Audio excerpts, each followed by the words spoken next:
Good morning. That was surprisingly effective. Welcome. My name is Lydia Nussbaum, and I'm the director of the Saltman Center for Conflict Resolution, which is here at UNLV in the William S. Boyd School of Law.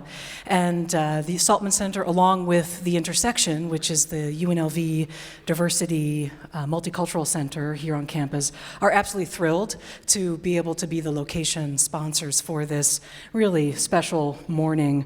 And we're so grateful to Stillpoint for being here and for bringing in Father Greg Boyle. So my job is to introduce Shauna Welsh, the director of Stillpoint, and to start our program off. So good morning, and Shauna.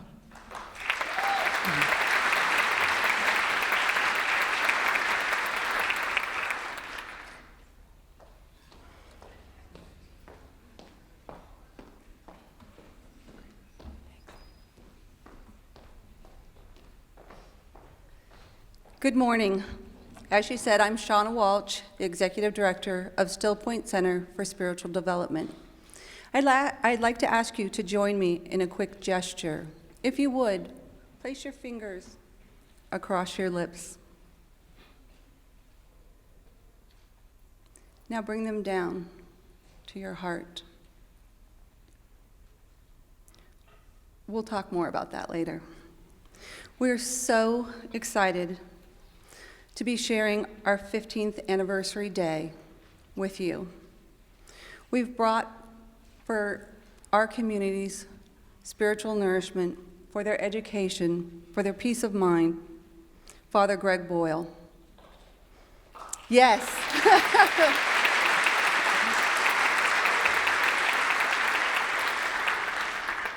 Father Greg is a New York Times best-selling author.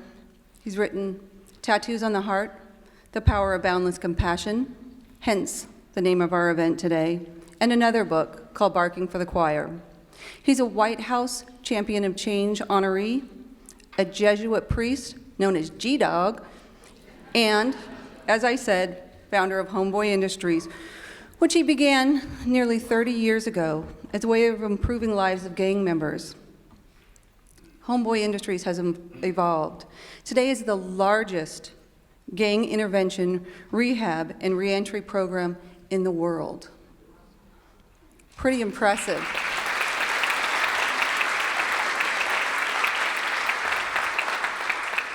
I won't spoil it too much, but his secret sauce is compassion, kinship, and healing. Before Father Greg talks, we have a few orders of business. First, if you would, raise your hand if you're a little bit fuzzy about what Stillpoint is or what our nonprofit mission is. How do I describe to so many of you what Stillpoint is? You're of varying generations, faiths, spiritualities.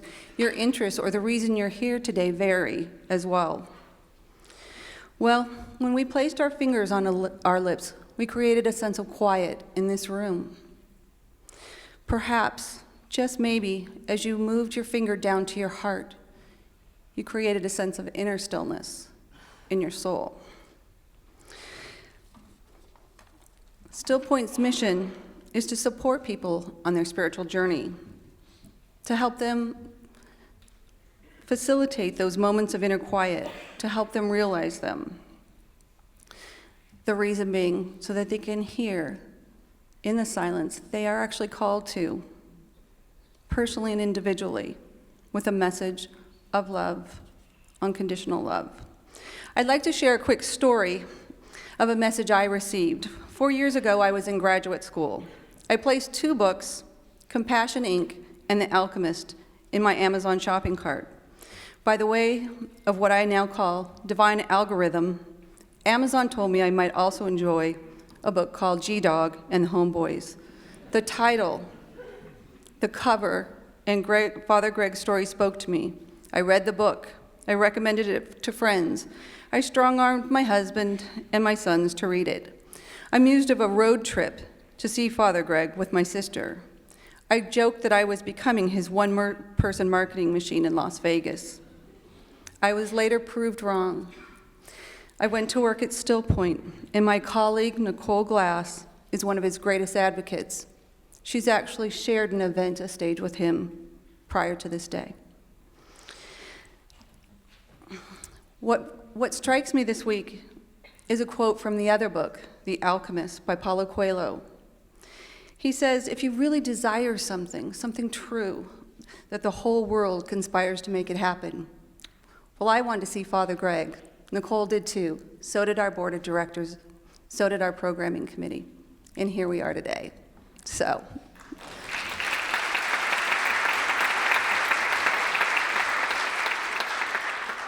There was someone else that wanted to see Father Greg today. She considers herself quite a groupie. 10 months ago, she warned me that she might rush this stage to hug him. With Father Greg's bodily safety on the line, some divine intervention came into play. Her spring graduate school schedule came out, and it required her to be far away, like Washington. Lindsay Harper, we will make sure that one of your Rogers Foundation Core Academy scholars here today gets to gently hug Father Greg in your stead. I'd like to share a few other connections, as making connections is important. We recently learned that the mother of Stillpoint trustee Michael Buckley went to school with Father Greg's mom. Also, public relations guru Dave Curvin's sister went to theology school with Father Greg. She has since passed, but Dave and Father Greg have formed their connection. This week, Dave and I lamented that it can be harder and harder in Las Vegas to get positive news coverage. So I hope you might do me a favor. If there's a message of compassion and kinship you take away from today, share it with someone. Share compassion. Share it with families. Share it with strangers. Share it with colleagues. Share it through social media, and by all means, don't forget the hashtag Stillpoint Center for Spiritual Development. To give you a greater sense of Stillpoint, we have a beautiful center on West Sahara. There are prayer rooms, meditation rooms, a library. We teach prayer practices, contemplative practices. We have prayer groups. We have complementary programs like singing bowls, meditation and clay workshops, compassion integrity training, and soul collage. We also have a tradition of holding speaker events like this. We've invited Richard Rohr to Las Vegas, Joan Chittister, when he was alive, Father Thomas Keating, the Interfaith Amigos, and today, so proud to welcome Father Greg. We have a meaningful mission at Stillpoint to provide a hospitable place to people looking to nourish their spiritual life. We offer opportunities for spiritual development, personal growth, and social transformation on your journey through this life. Everybody's spiritual journey is individual. We try to support your path.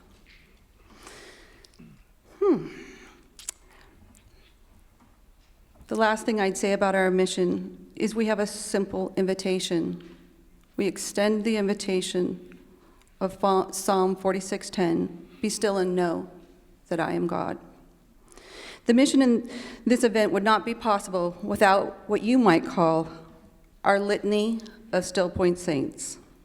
I'd like to thank our trustees, Mary Alice Nielsen, Delise Sartini, Amy Ayub, Michael Buckley, Gard Jameson, Terry Murphy, Bill Terry, Dr. Washina Lachlan, and Vicki Fertitta. Thank you also to our incredible team members, Nicole Glass and Julia Pizzi, our spiritual directors who are at Stillpoint to help guide you through your spiritual journey when you need so, a sense of companionship, a listening ear that reflects back to you the divine in your life. I thank our program presenters, our volunteers, and all the friends of Stillpoint. Last, I'd like to give a shout out to our event sponsors. Days like these would not be available without the generosity of others. We are so grateful for the amazing Compassionate Las Vegas, Terry Murphy and Amy Ayub, Fenimore Craig Attorneys, Joe Engel and There Is No Hero in Heroin Foundation, Nick and Juanita Santoro, and our location sponsors. You met Lydia from UNLV's Boyd School of Law and the Saltman Center for Conflict Resolution. I understand the Saltmans are here today. Thank you so much. And the Intersection, a multicultural academic support center here at UNLV. If you'd like to learn more about Stillpoint's journey, how it can support your journey, or learn how you can support our nonprofit mission, please make sure you see us in the lobby after Father Greg's talk.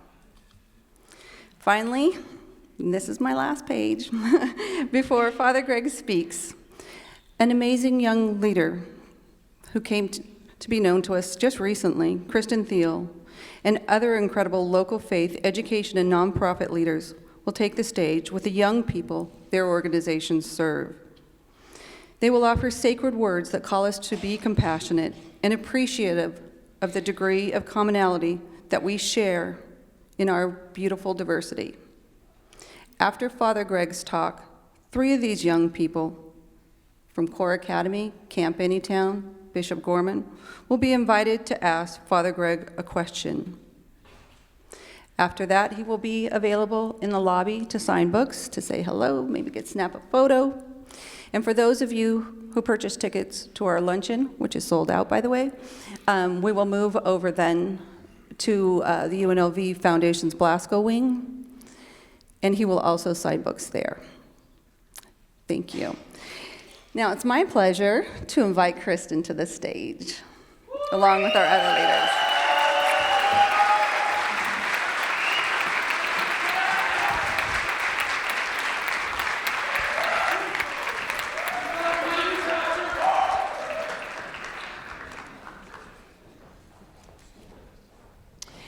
I am thrilled and honored to welcome you to Stillpoint's Boundless Compassion, featuring Father G. My name is Kristen Thiel, and I'm the Children's Youth and Family Ministry Director at Community Lutheran Church. Our youth group is called GTS, Growth Through Service. Each summer, we have the opportunity to go to the east side of LA, where we hear about this Homeboy Industries ministry that Father G runs. One of my youth in a little while will share his story and what Homeboys means to him. As a friend of Stillpoint, I have been asked to begin a special prayer today with the leaders and youth of their faith, nonprofit, and educational organizations focused on supporting our communities, young people who will continue this prayer chain. The prayer chain recognizes that although we may see God differently, call the divine presence by different names, and have different beliefs and backgrounds, there is a common thread, a golden thread of truth that weaves deep within our world's faith traditions, our spiritual practices, and us, all of us. Please give your undivided attention to these young people who join in the search of truth, greater sense of self, and a deep understanding of compassion and unity and community. To begin this prayer, let us sit up in our chairs. Let us relax our shoulders. Let us rest our hands comfortably on our laps. Let our feet connect with the floor. Let us take a deep breath in and let all the stress fall away as we exhale out. In the spirit of Christianity, we share with you Luke 6:31. And Jesus said, "Do to others as you would have them do to you." Our Jewish brothers and sisters today recognize the Sabbath and they celebrate it. So in honor of their faith tradition, we share the words from the Talmud.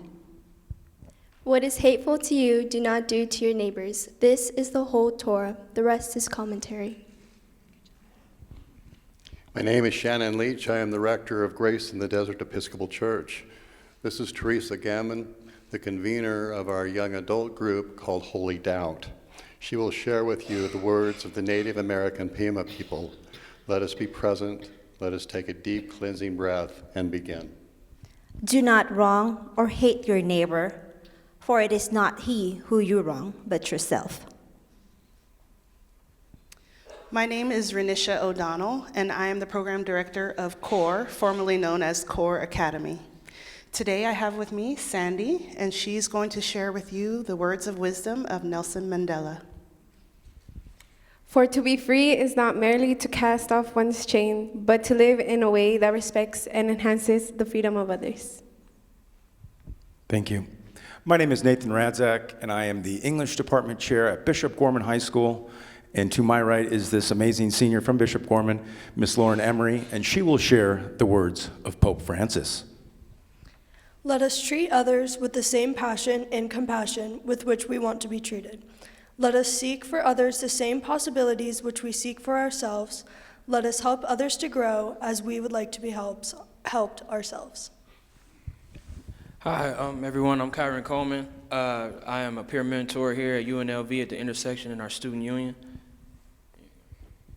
Hi, I'm Giovanni Cornel, and I'm a youth at Real Talk, and I will share with you the words of the Reverend Martin Luther King Jr.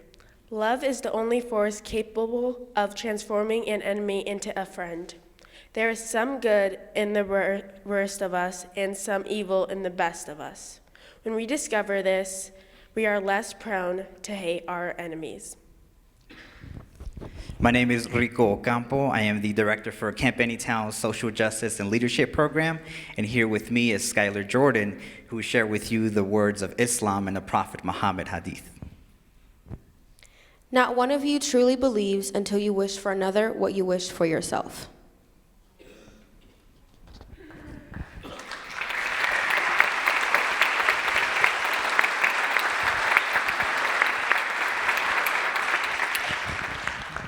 Thank you to the amazing organizations, the young leaders, and the individuals who are here on stage, who are here in support and seeking the love, the kinship, and common ground that the amazing Father Greg Boyle of Homeboy Industries is here to share with us. Now, can we please give a round of applause for the individuals on stage?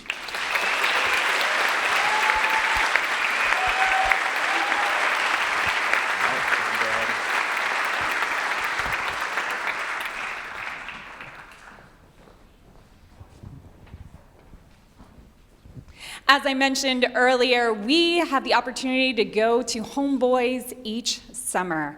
And I am so honored and thrilled and so proud of this young man right here who I get to introduce, who is going to share his story. So DJ, will you please share some of your insights with us? Hi, good morning.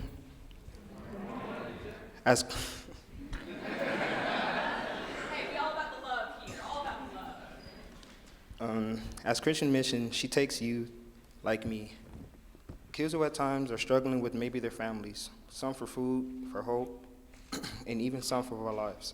So Homeboys Industries in the summer, I was supposed to be on this trip last year, but an unexpected incident happened and I found myself in jail, scared, confused, and angry. While in jail, I told my dad where to find Kristen's phone number and call her. Kristen prayed for me, and she called for people to help me in my situation. And I focus on safety, compassion, and hope that my youth group and Father G shows homies in East LA. It gave and gives me hope today, and I'm so grateful to say, welcome to Las Vegas, Father G. You did great.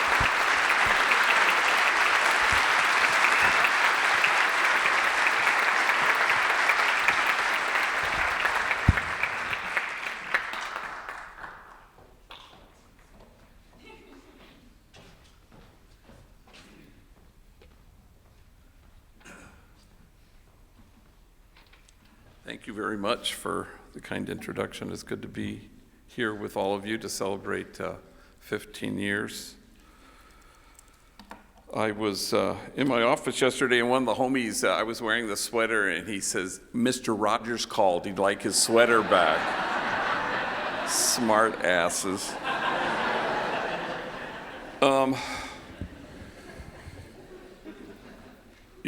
It's the privilege of my life for the last 35 years to have worked with gang members, and the day won't ever come when I have more courage, or I am more noble, or I'm closer to God than they are. Shauna mentioned that I'm a Jesuit, and so I've been a Jesuit for a long time, and the homies don't really know what a Jesuit is. They every day I'll be in my office, which is glass enclosed, and we have about 5 or 6 tour groups a day that come in from all over the world and country, and the homies give these tours, and the tour group will just sort of park in front of my office during the tour, and the homie leading the tour, that'll be part of the tour, and it's one of those observe our founder in his natural habitat. And so I was sitting there talking to a homie, and a big tour parks in front of my big glass wall, so hi, and Gilbert is the tour guide, and he's a homie, and he has what the homies would call a loud-ass voice, and so he says, and this is Father Greg Boyle. He is the founder of Homeboy Industries. He is a jiu-jitsu priest. So I kind of gave him some of my moves,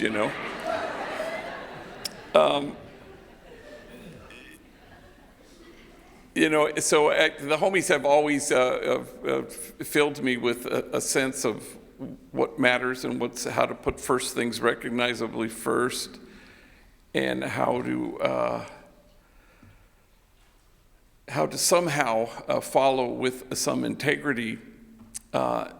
And the homies are always teaching me. One was Luis Bettis, who was a kind of a force of nature at Homeboy for like 10 years. He kind of helped run the place. He's been since moved far away, but a gang member, heroin addict, shot caller from his gang, in recovery, just a wonderful human being. And he was also a speaker, and he liked doing that. He kind of inhabited this role of giving talks, and he'd be invited to speak, especially they'd call on him by name, at high schools. Can we have him come back? And he loved this kind of role. And he and I, we went out to dinner one night, and just the two of us, and he was giving me tips on how to speak publicly. And he says, you gotta pepper your talk with self-defecating humor.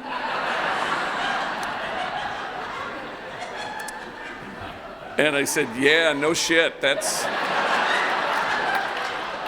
is good advice there. Well, here's what I think about our day here together. It's a little bit like what Martin Luther King says about church, that this event is not the place you've come to, it's the place you go from. And you go from here to kind of imagine the world looking different than it currently looks. Mother Teresa diagnosed the world's ills correctly when she suggested that the problem in the world is that we've just forgotten that we belong to each other. So how do we stand against forgetting that? How do we imagine a circle of compassion and then imagine nobody standing outside that circle? How do we go from here and to choose to dismantle the barriers that exclude? And to that end, what we all have to do in our own particularity is we have to go out to the margins, because that's the only way the margins ever get erased, is if we choose to stand out at them. You can look under your feet and they're dissolving because of your decision to do that. And you stand with the poor and the powerless and the voiceless. And you stand with those whose dignity has been denied and those whose burdens are more than they can bear. You go from here to stand with the easily despised and the readily left out, to stand with the demonized so that the demonizing will stop. And you go from here to stand with the disposable so that the day will come when we stop throwing people away. No kinship, no peace, no kinship, no justice, no kinship, no equality. No matter how singularly focused we may well be on those worthy goals, they can't happen unless we've created a community of kinship such that God, in fact, might recognize it. And I suspect if kinship happened to be our goal, we would no longer be promoting justice, we would be celebrating it. And so we go to the margins and we brace ourselves, because the truth of the matter is people will accuse you of wasting your time. But the prophet Jeremiah writes, "In this place of which you say it is a waste, there will be heard again the voice of mirth and the voice of gladness, the voices of those who sing." You go to the margins and other voices get heard. I suspect that none of this makes any sense unless our notion of God is larger than it is. Meister Eckhart, a theologian and mystic, said, "It is a lie, any talk of God that doesn't comfort you." We need to somehow embrace a notion of God that's larger, as what St. Ignatius used to call the God who's always greater. Because the problem is, our God has become puny and tiny. I had a spiritual director once who said to me, "We need a better God than the one we have." He was a jiu-jitsu priest, so which may account for that. But of course he's right, because we've settled for a partial God, a puny God, a tiny God. We create God in our own image, which is not a good idea. My friend Annie Lamott always says, you've created God in your own image when God hates the same people you do, and so there's nothing more consequential, really, I don't think, than having a notion of God that's spacious and expansive, and the homies have taught me that. Often enough, they kind of teach it in a sideways kind of way, by way of mangling the English language, as I've illustrated already. I remember once there was a homegirl named Lisa who came into my office, and she was a trainee, a gang member, and her man came to pick her up in the afternoon, and so she wanted to introduce him to me, and she said, "This is my sufficient other." I said, "No doubt."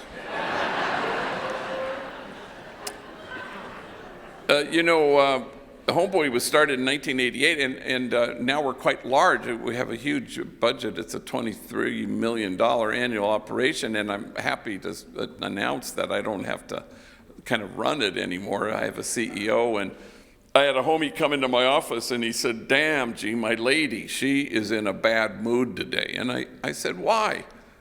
He said, "Well, she's beginning her administration period." And I said, "Well, I just ended mine, so I kind of know what she's going through." But my favorite one that kind of connects to this topic at hand is I was presiding as a priest at San Fernando Juvenile Hall, and it was a big gym, 500 gang members, and I was sitting up on a little raised platform, and I'm, wearing my alb and my stole, and they have these hojas, these sheets that have English and Spanish, the readings and such, and I thought, well, I'm going to close my eyes and hear the words proclaimed, and so the first homie got up and did the first reading, and when the second one got up to do the responsorial psalm, and there was kind of an overabundance of confidence in his voice, and he got up and he said, "The Lord is exhausted." And I looked at the sheet, what the hell?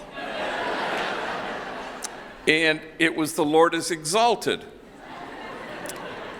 And then I thought, wow, that's way better, exhausted. Everybody can connect to that. Like I had the grandkids over this weekend, and I'm just pooped, but it's a good tired. You know what that is. It's generous, it's extensive. It's not about me, it's about you. That is a better God than the one we have. Teresa of Avila always says, our notion of God is a jar that you have to keep breaking because there's not enough room to contain it, and there's nothing more consequential than our notion of God. For the God that we actually have is more spacious than the God we've settled for. It wasn't all that long ago I buried my 92-year-old mama who had 8 kids. I had buried my father like 25 years ago, but my mom died as we all would want to die, in your own bed, in your own home, surrounded by your kids. And she was sharp as a tack, even to the very last breath.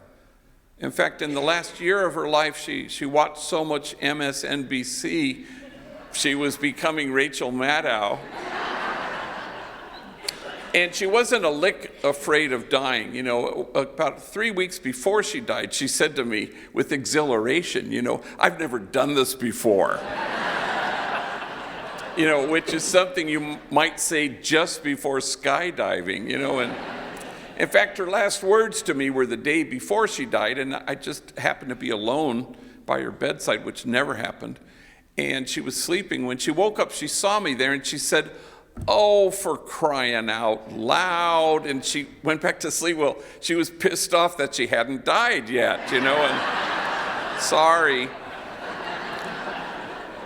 But the very next day, as luck would have it, at exactly noon, I was the only one there by her bedside. At exactly noon, she opened her eyes and she let out this glorious, wondrous, magnificent gasp. And she left us, skydiving. And no one in earshot of that sound could ever be afraid of death again.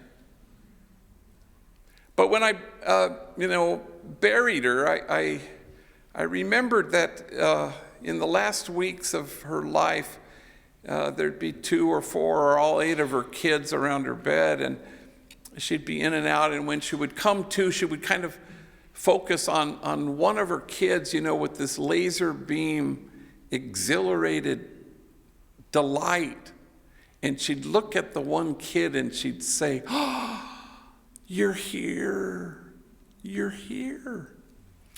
And after I buried her, I thought, well, that may well be the singular agenda of our exhausted God, which is to look at you and just say with breathless delight, "You're here, you're here." Behold the one beholding you and smiling.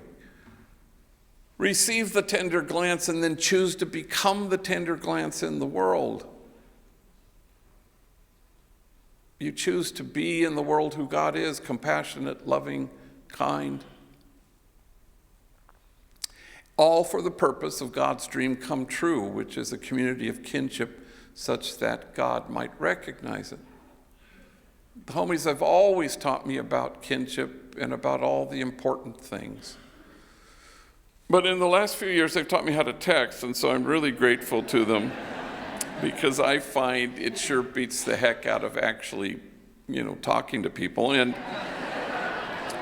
I'm pretty good at it, LOL and OMG and BTW. And the homies have taught me a new one, OHN, which apparently stands for, "Oh, hell no." And I've been using that one quite a bit lately. And I know I can't be alone in being vexed by that autocorrect thing. Oh my God, every day it does me in. I had a homegirl named Bertha, kind of a tough cookie, had been to prison, worked for us for a time. And on a Sunday, she texts me and she says, "Where you at?" And so I text her back, "I am about to speak to a room full of monjas." And monjas is nuns, sisters, religious women. "I'm about to speak to a room full of monjas," and I pushed send, and autocorrect told her that I was about to speak to a room full of ninjas, which she thought was pretty darn interesting. And even now, like today, this morning, it's unbelievable. The homies are always, my car note, and they're going to cut off my lights, and oh my gosh, and I'm the priest they mistook for an ATM machine, And once a homie texted me and he said he just needed $100 to finish off his rent. Well, I didn't have it. So I wrote back simply, things are tight. And I pushed send, and autocorrect told him, thongs are tight.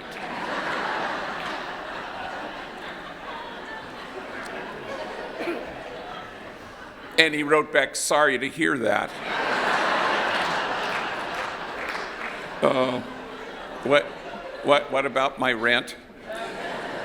So anyway, I was with two older homies, Manuel and Poncho, and they're going to drive with me to, give a talk in Palm Desert, actually, at a high school. And we were there for morning meeting where 500 people are all gathered in the reception area, and we'd have thought for the day and a prayer, etc.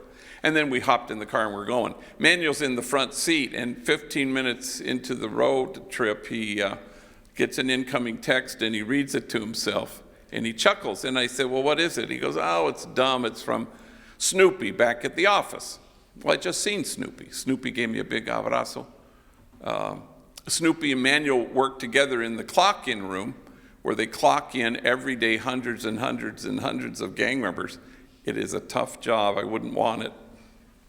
This may come as a surprise, because gang members can occasionally be attitudinal. So I asked Manuel, what's he saying? He goes, oh, hang on, let me find it. Here it is. Hey, dog, it's me, Snoops. Yeah, they got my ass locked up at county jail. They're charging me with being the ugliest vato in America. You have to come down right now, show them they got the wrong guy.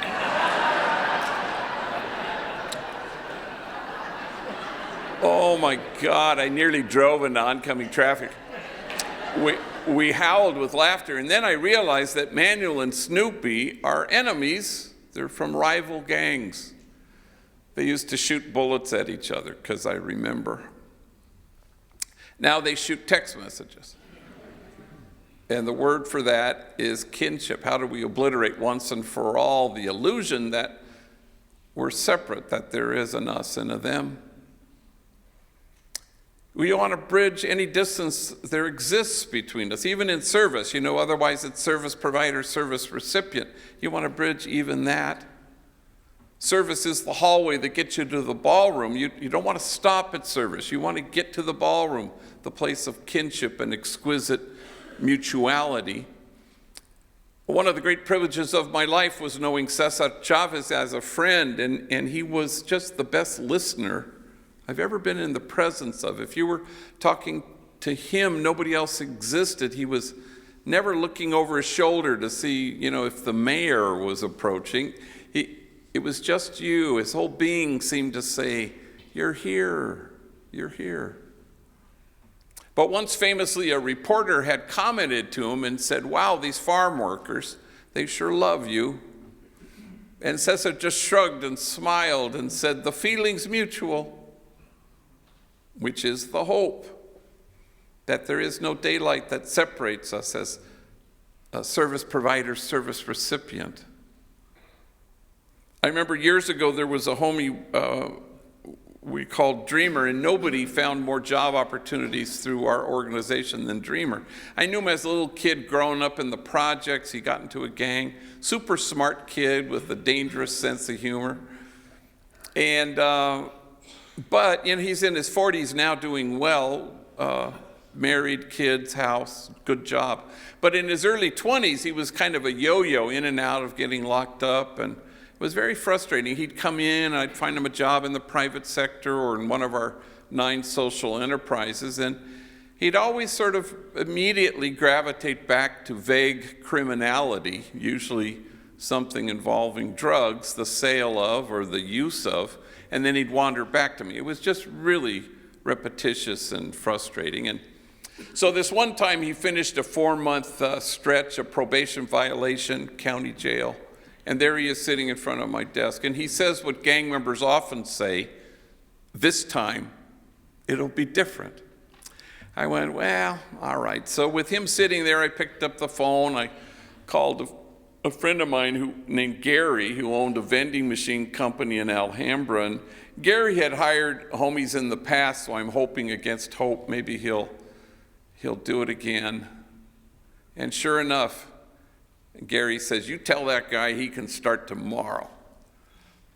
That's a holy man right there. So Dreamer began work the next day in the vending machine company. Well, 2 weeks later, there he is again in front of my desk, and I couldn't believe my eyeballs. I said, "Híjole Madre Santa, here we go all over again." But this time he reached into his pocket and he pulled out his very first paycheck. And he said, "Damn, gee, this paycheck makes me feel proper. I mean, my mom, she's proud of me, and my kids, they're not ashamed of me. And you know who I have to thank for this job." And I said, "Well, who?" And he looked at me strangely and he said, "Well, God, of course." "Oh, sure, no, that's right. That's right, that would be God. You thought I was going to say you." I said, "No, gosh, God's number one." He said, "You are so lucky we're not living in them Genesis days." I'm sorry, them Genesis days. He goes, "Yeah, because God would have had struck down your ass already by now." Oh my God, the two of us, we just fell out of our chairs, howling with laughter. And I defy you to identify who's the service provider, who's the service recipient. It's mutual. Homeboy Industries was born a long time ago, 1988, when I was pastor of the poorest parish in the city of Los Angeles, Dolores Mission, nestled in the middle of two public housing projects, Pico Gardens and Aliso Village. At the time, it comprised the largest grouping of public housing west of the Mississippi. We had 8 gangs at war with each other, which was unheard of in public housing to have so many gangs. Leading the LAPD to name my parish the place of the highest concentration of gang activity in all of Los Angeles. So there are 120,000 gang members in LA County, 1,100 gangs. If LA is the gang capital of the world, my parish was the gang capital of Los Angeles. I buried my first young person killed because of this sadness in 1988. And 2 weeks ago, I buried my 252nd. Not all from that community, but I run a large gang intervention program. I get asked to do this. So the first thing we did was we started a school, because there were so many junior high, middle school age gang members who had been given the boot from their home school. Nobody wanted them. And so they were wreaking havoc in the middle of the day, you know, in the projects, selling drugs, violent, writing on walls. And so I walked out to them and I would kind of isolate them one at a time. I'd say, "Hey, you know, if I found a school that would take you, would you go?" And then to my surprise, every single one of them said, "Yeah, you know, I would." And then I couldn't find a school that would take them, so that forced my hand. Well, right across the street from the church is our parochial school, grades K to 8, occupying the first 2 floors, but the entire 3rd floor was the convent where the ninjas lived. And so I gathered all the nuns together one evening and I sat them down in the living room and I said, "Hey, you know, would you guys mind, you know, moving out? And we could turn the convent into a school for gang members." And they looked at each other and they said, "Sure." And that was the entirety of their discernment process. And so we were off and running. And so gang members came in large numbers to the church, to our property anyway, and which created something of a disconnect. You know, parishioners would sidle up to me and say, "Hey, aren't churches supposed to be hermetically sealed? You know, good people in and bad people out, you know?" And I thought that was a good gospel challenge. And then the homie said, if only we had jobs. And so myself and the women, we marched around the factories that surrounded the housing projects, trying to find felony-friendly employers.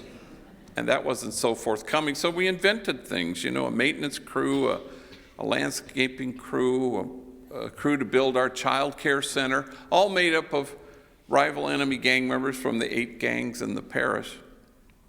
And then in 1992, the whole city exploded, at least every pocket of poverty after the Rodney King verdict. except the poorest pocket, my parish, didn't ignite. And so the LA Times wanted to know why that was, and I said, well, I don't know, maybe it had something to do with the fact that we had 60 strategically hired rival enemy gang members from the 8 gangs, and so they had a reason to get up in the morning and a reason not to gangbang the night before, and more to the point of your question, a reason not to torch their own community.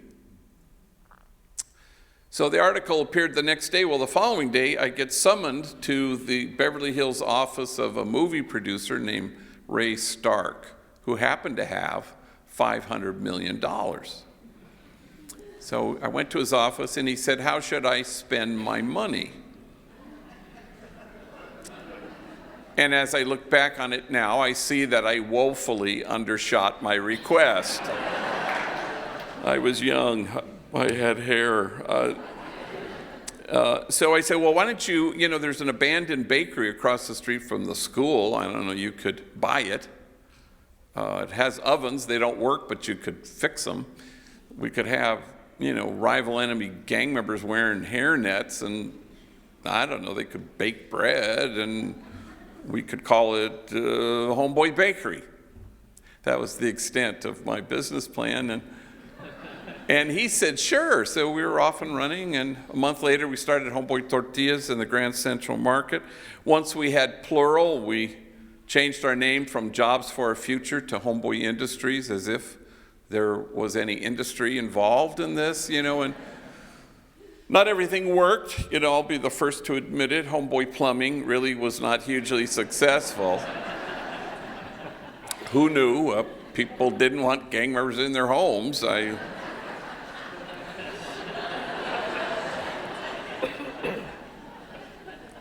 I did not see that coming, and now nobody ever intends to do such a thing, but we backed our way, evolved our way now into becoming the largest gang intervention rehab reentry program on our planet. So 15,000 folks a year walk through the doors wanting to reimagine their lives. It's probably our first 15 years was really about jobs, and now we're kind of, the last 15 or 17 years has been about healing. For an employed gang member or a returning citizen may or may not go back to prison, or an educated one may or may not, but it is our contention that a healed gang member will never reoffend again. So they come to us barricaded behind a wall of shame, and only tenderness can scale that wall. They come to us with what psychologists would call a disorganized attachment. Mom was frightened or frightening, and you actually can't calm yourself down if you've never been soothed. So the first stop on any path of transformation and healing is a safe place where you can unload the heavy backpack you're wearing that's filled with chronic toxic stress. And then you come to terms with what was done to you and what you've done, and then you know the truth of who you are, that you're exactly what God had in mind when God made you, and then they leave us after 18 months, newly resilient, and now the world will throw at them what it will, but this time they won't be toppled by it. The homies always say, you know, we're used to being watched, but we're not used to being seen, and that's kind of what happens mainly at Homeboy. As the Buddhists say, "O nobly born, remember who you truly are." People walk in the door and people look at them and say, "You're here, you're here." And the soul feels its worth. Long lay the world in sin and error pining till he appeared. And the soul felt its worth. Yeah, it's about Jesus. Yeah, it's about Christmas. But how is it not the job description of everyone sitting in this theater? You appear, and the soul feels its worth. And so we have therapy. Everybody's in therapy. We have 4 paid therapists, and we have 49 volunteer therapists, including 3 psychiatrists. We have case managers, navigators, free tattoo removal. No place on the planet Earth removes more tattoos than we do. We have a designated clinic, 1 paid physician assistant, but 43 volunteer doctors. So if any of you are starting to regret that Stillpoint tattoo you have, see us after. Shauna. No questions asked. It was all started because, if you listen at the margins, I remember a guy came into my office named Frank. I didn't know him, and he was 2 days out of Corcoran State Prison, and he's sitting in front of my desk, and, tattooed on his forehead like a big old black block letter billboard, and pardon my French, but it said, "Fuck the world." And he looked at me and he said, I am having a hard time finding a job. And I said, well, Frank, maybe we could put our heads together on this one, So I hired him naturally, and he bagged bread for a time. And I found a doctor at White Memorial Hospital who had a laser machine. And so he committed to 1 hour a month to chip away at Frank's forehead and a handful of others. In no time, I had a waiting list of 3,000 gang members who wanted this same treatment, so we couldn't really stay with that arrangement.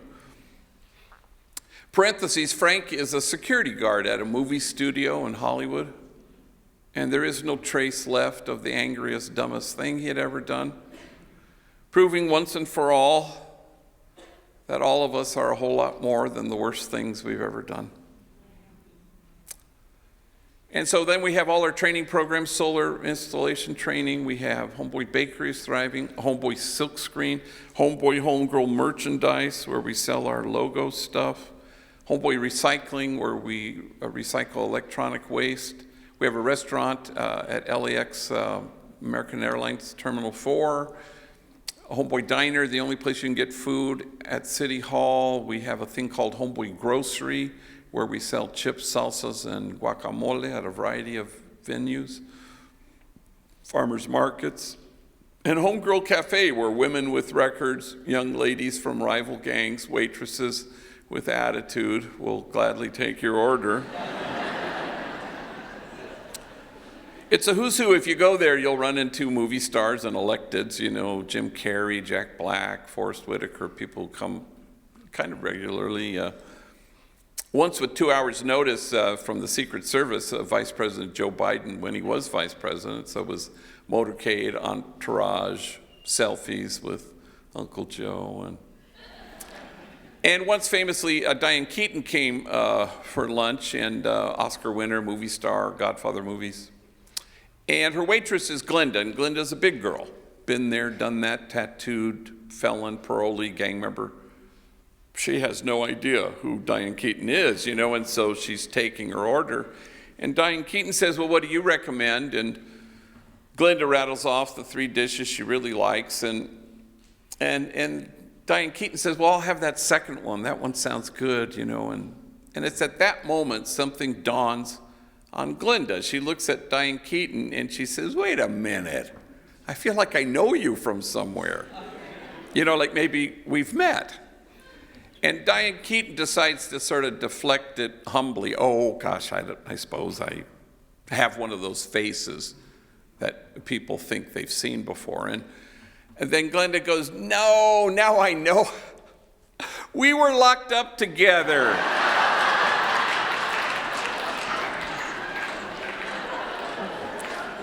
Yeah, that just took my breath away. And I don't believe we've had any further Diane Keaton sightings now that I think of it. But suddenly kinship so quickly, Oscar-winning actress, attitudinal waitress, exactly what God had in mind. In fact, Jesus articulates it perfectly when he says that you may be one. It's reflective of the exhausted God who doesn't want it to be about him. It's about us. All of us are called to go from this place today, to choose to be enlightened witnesses, people who through your kindness and tenderness and focused, attentive love return people to themselves. At Homeboy, we really truly are allergic to the notion of holding the bar up and asking people to measure up. Just tell people the truth, that they're exactly what God had in mind when God made them nobly born. Remember who you really are. But we know at Homeboy you have to reach in and you have to dismantle the messages of shame and disgrace that get in the way, that keep people from knowing their truth. For the principal suffering of the poor throughout history and throughout Scripture is shame and disgrace. I would invite you to read Acts of the Apostles, and it says in this really odd sentence, it says simply, "And awe came upon everyone." And it seems to suggest that the measure of health in any community at all, including this one, may well reside in our ability to stand in awe at what the poor have to carry, rather than stand in judgment at how they carry it. So a number of years ago, I was invited to speak to 600 social workers in Richmond, Virginia. And it was one of those things we call in the biz a gang in-service. So it's 9 to 5. They take over a hotel ballroom. It's social workers get credits, keynotes, workshops, breakout sessions. So I said yes. I bought my ticket, figuring I'd maybe give a keynote or something. And so a week before I was to fly, I pull out the original letter inviting me, and to my horror, I discover that I am to be the only speaker from 9 to 5 all damn day. And I said to myself, oh, hell no. So I invited two homies, trainees, Andre and Jose, into my office. Now, it's an 18-month training program, and they were probably in their 9th month, and I sat them down, and I said, look, at the end of the week, you're flying with me to Richmond, Virginia. I'd like you to get up and tell your stories in front of 600 social workers. Take your time. Because we have a long-ass day to fill. Well, I'd never heard their stories, and Jose got up first in front of the social workers. He was 25 years old, gang member, tattooed, been to prison. In his eighth month of his 18 months, he had become a very valued member of our substance abuse team, a man solid in his own recovery, and now he's helping other homies and homegirls with their addiction issues. And so he had a stretch in prison, but he also had a long stretch as a homeless man and an even longer stretch as a heroin addict. And he gets up in front of 600 social workers and he says, I guess you could say that my mom and me, we didn't get along so good. I think I was 6 when she looked at me and she said, why don't you just kill yourself? You're such a burden to me. Well, 600 social workers audibly gasp. And he says, it sounds way worser in Spanish. And we got whiplash going from gasp to laugh. And then he continued, I guess I was 9 when my mom drove me down to the deepest part of Baja California. And she walks me up to an orphanage and she knocks on the door and the guy comes to the door and she says, I found this kid. And she left me there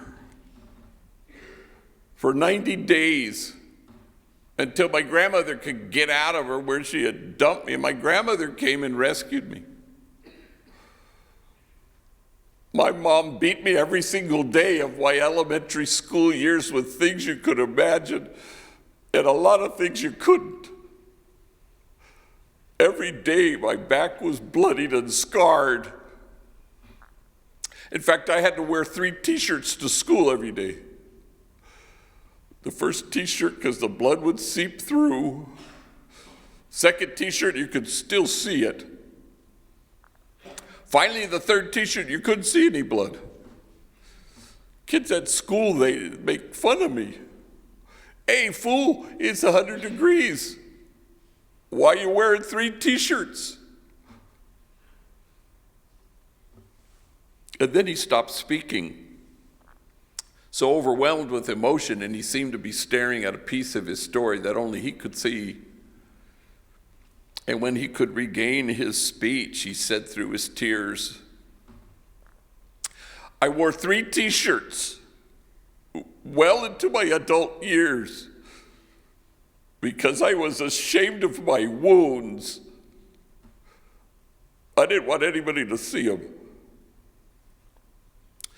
But now I welcome my wounds. I run my fingers over my scars. My wounds are my friends. After all, how can I help heal the wounded if I don't welcome my own wounds? And awe came upon everyone. The measure of our compassion lies not in our service of those on the margins, but only in our willingness to see ourselves in kinship with them. For the truth of the matter is this: if we don't welcome our own wounds, we may well be tempted to despise the wounded. For an idea has taken root in the world, it's at the root of all that's wrong with it, and the idea would be this: that there just might be lives out there that matter less than other lives. And we go from this theater to stand against that idea.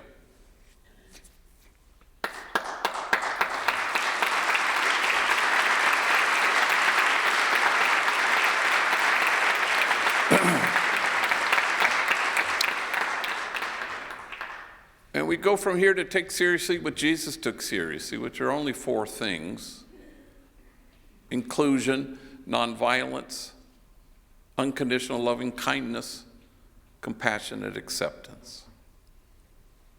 In the original covenantal relationship, it says, as I have loved you, so must you have a special preferential care and love for the widow, orphan, and the stranger. These are the folks society thinks we can live without you. And God chooses these people because these are the folks God thinks know what it's like to have been cut off, and because they have suffered in exactly this way, God thinks these are the folks who happen to be our trustworthy guides to lead the rest of us to the kinship of God. You don't go to the margins to make a difference, because then it's about you. You go to the margins so that the folks at the margins make you different, and then it's about us.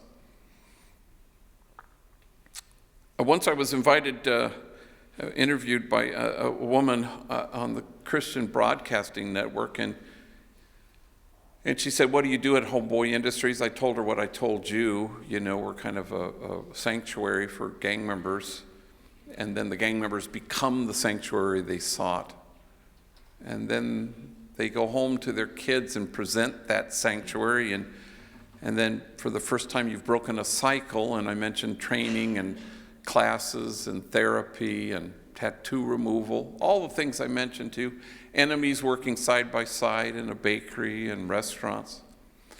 And I went on and on. When I finished, she kind of made a face,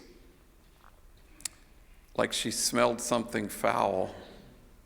And she looked at me, she said, yeah, but how much time do you spend each day at Homeboy Industries? You know, praising God. And I didn't know what to say. So I said, all damn day. And I don't think she liked that answer very much. But it begs this question: what kind of praise does our exhausted God have any interest in? Let me close with this. So it occurs to people, universities mainly, to force their students to read my books against their will. And I'm not complaining, but my alma mater, Gonzaga University in Spokane, currently number 2, but sure to ruin my bracket this year, as they do every year. So anyway, they said, well, they had forced the incoming freshman class to read Tattoos on the Heart. So, would I come and speak? I said, sure. And they said, could you bring 2 homies with you? And I always bring two homies if they're going to pay for it. And I always pick homies in the same way. I always pick rivals, enemies among our trainees, guys who used to shoot at each other just, to force them to share a hotel room just to mess with them. And I always pick homies who have never flown before just for the thrill of seeing gang members panicked in the sky. Once I had 2 older vatos. We were flying from LAX to DC, and one of them, dead serious, said, "Hey, G, are we flying Virgin Airlines because it's our first time?"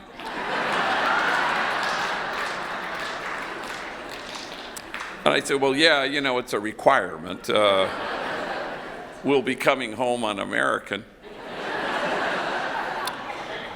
So I picked 2 homies, Bobby, an African-American gang member who at the time worked in our bakery, and Mario, who at the time worked in our merchandise store. And I've done this 1,000 times easily with men and women. I've never picked anybody like this guy, Mario. He was absolutely panicked to the core. He was so terrified of flying. It was starting to freak me out a little bit. And he was actually hyperventilating, which I had never seen before, like that, and we hadn't even, boarded the plane. And so we're at Burbank Airport, if you've ever flown. It's kind of small and big bay windows, big planes, Southwest Airlines mainly, but they don't have that hermetically sealed chute to board the plane. You walk out onto the tarmac like you're the president, and you climb up the steps that go to the front of the plane. Big feature at Burbank are the steps that go to the back of the plane. And so I'm sitting there with Mario, and Bobby is exploring Burbank Airport, and our plane arrives, and folks are deplaning, and it's early morning, and I said, "Hey, Mario, that's going to be our plane."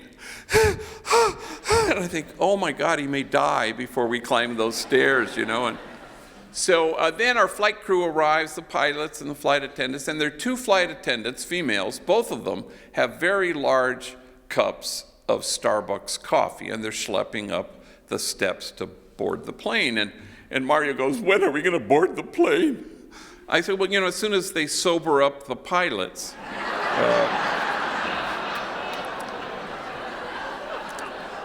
There they go now. Perhaps I shouldn't have said that. So I should tell you that in our 32-year history as an organization, Mario is the most tattooed individual who has ever worked there, which, trust me, is saying a lot. He's all sleeved out. He's to his fingertips, neck blackened with the name of his gang from collarbone to jawbone, head shaved, covered in tattoos, forehead, cheeks, chin, eyelids that say "the end," so that when he's lying in his coffin, there will be no doubt for anybody. Well, I'd never been in public with him, and so I'm walking him through the airport to calm him down, and people are like this, and mothers are clutching their kids a little more closely, and I'm going, wow. Because if you were to go to Homeboy on Monday, walk up to anybody who works there and say, quick, who's the kindest, most gentle soul who works here? They won't say me. They'll think for half a beat, and they'll go, Mario. Yeah, Mario.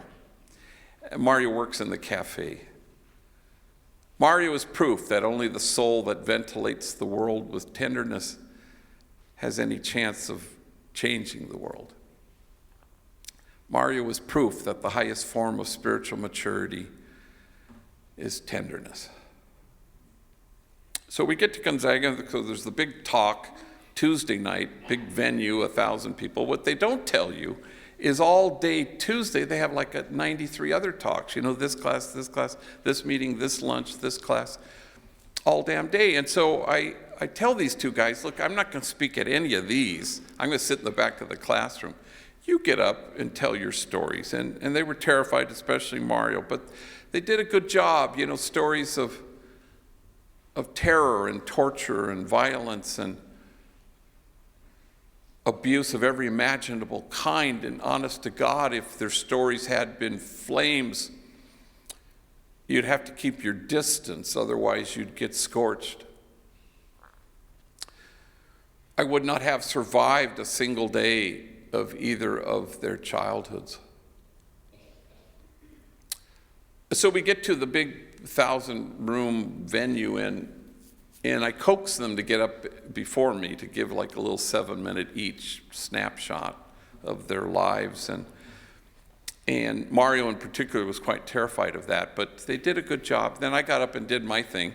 And then I had them stand on either side of me for the Q&A, and so I was just fielding the, yes, ma'am, and a woman stands and she says, yeah, I got a question, it's for Mario. First question out the gate.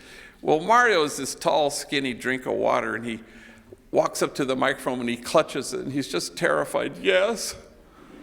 She says, well, Mario, you say you're a father, and you have a son and a daughter, they're about to enter their teenage years.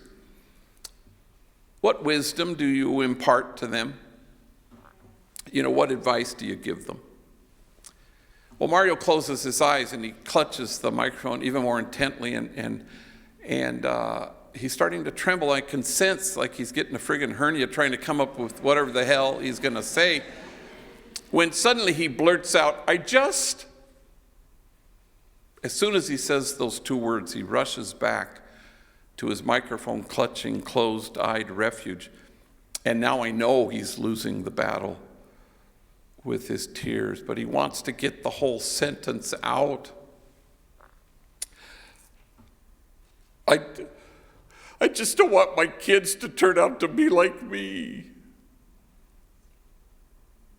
And there's silence until the woman who's asked the question stands, and now it's her turn to cry. Why wouldn't you want your kids to turn out to be like you? You are loving, you are kind, you are gentle, you are wise.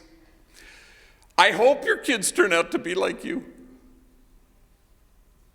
And 1,000 total perfect strangers stand, and they will not stop clapping. And all Mario can do is hold his face in his hands, so overwhelmed that this room full of strangers had returned him to himself. But let there be no doubt that everybody standing and clapping had been returned to themselves, which shouldn't surprise us, because it's mutual. And I think that's the only praise our exhausted God has any interest in. O nobly born, remember who you really are. We cease to watch each other, and we see each other, and we say, you're here.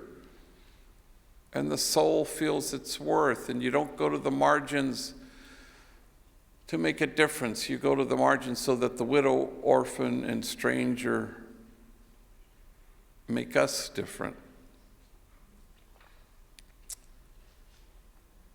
And pretty soon you cease to care if anyone accuses you of wasting your time at the margins, as you create a community of kinship such that God might recognize it. For in this place of which you say it is a waste, there will be heard again the voice of mirth and the voice of gladness, the voices of those who sing.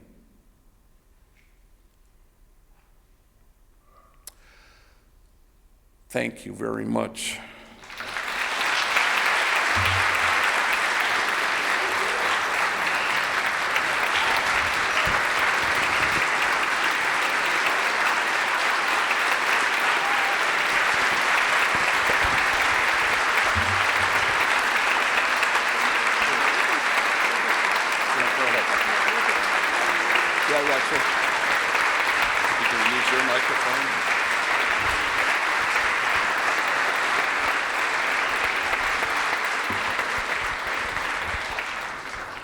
Wow. Thank you so much, Father Greg. And as we promised, we are going to invite 3 students to ask him questions. And as I listened, I thought maybe each one of you would like to come up so that we could get your picture taken rather than asking from the audience. So I would ask Renisha and her student to come up. I would ask Rico and his young person to come up. And then either Nathan or Mark and Sam Schumacher to come up. And I'm going to test this mic. Hello.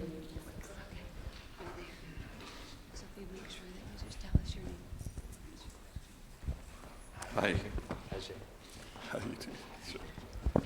All right, so my name is Kobe. I'm here with Rico from Camp Anytown.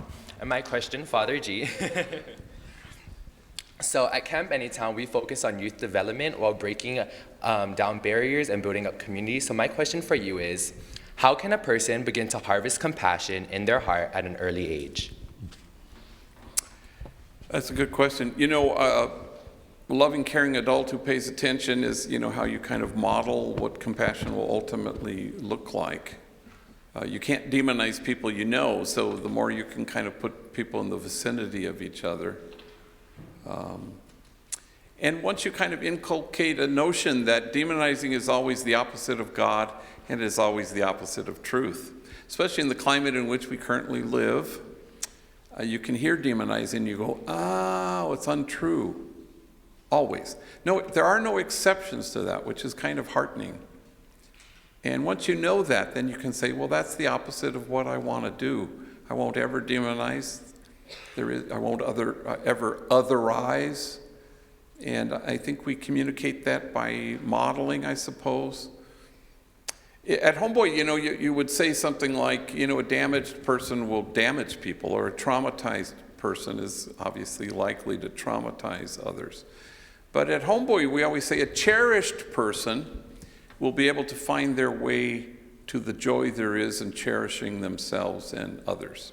So it really is a sort of an essential thing. Once you know your true self and loving, then you cherish people.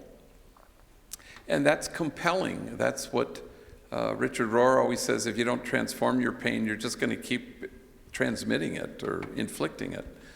And that's kind of one of our mottos at Homeboy. But if people are cherished, then it's very compelling. You know, behold the one beholding you. You receive the tender glance. You choose to be the tender glance in the world. But it begins with a tender glance. If you can cherish your kids, they'll find their way to compassion. Thank you.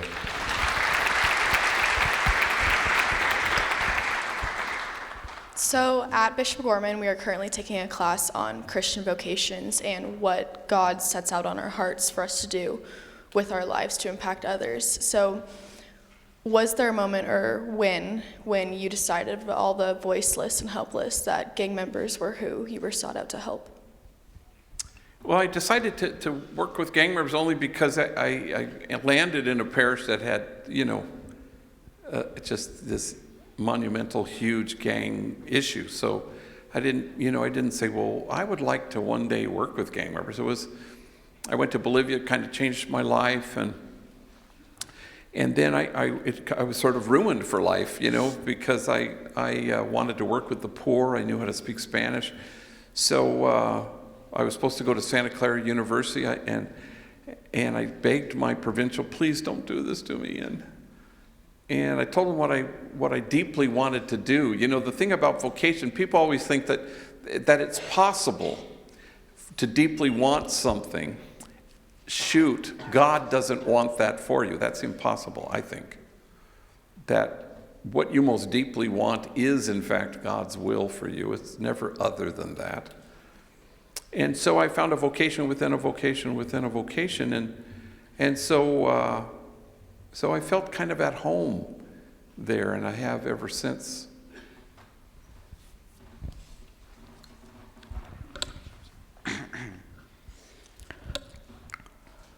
What advice would you give to someone who is trying to be more compassionate and kind, but is struggling to do so?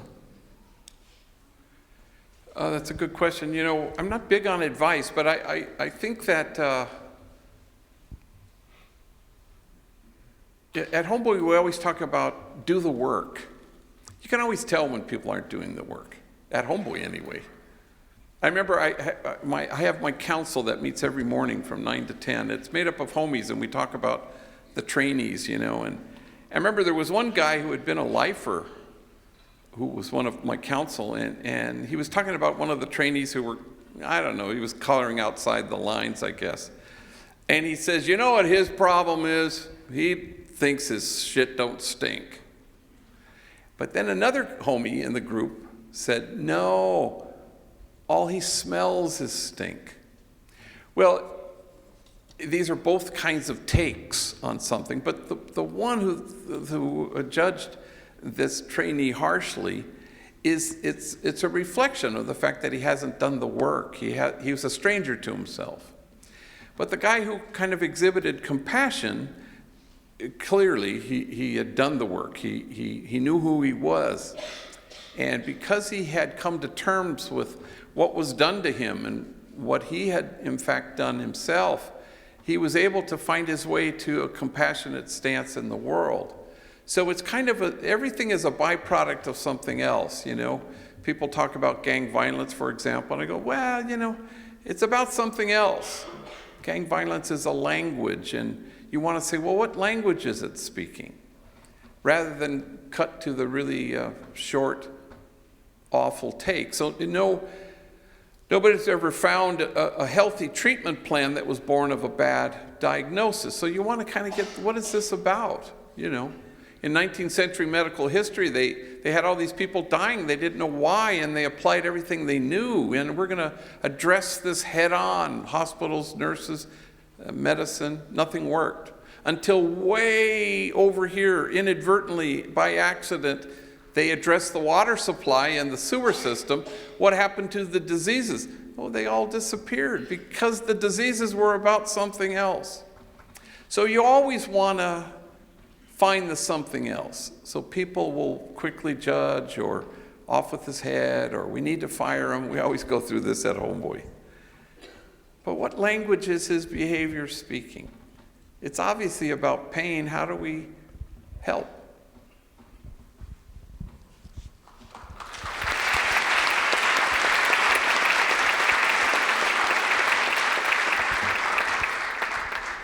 And now for our closing.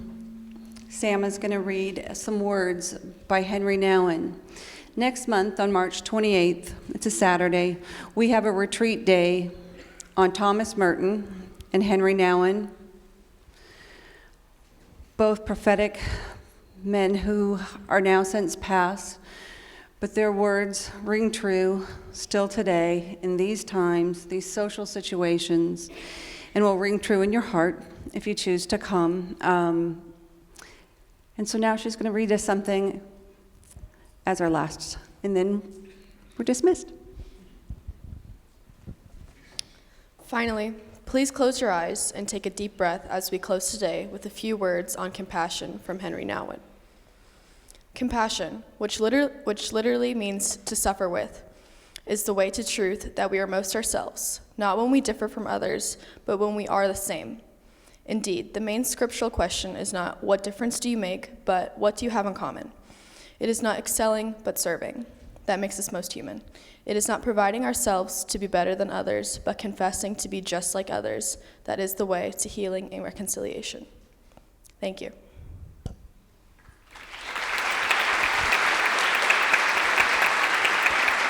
Thank you so much.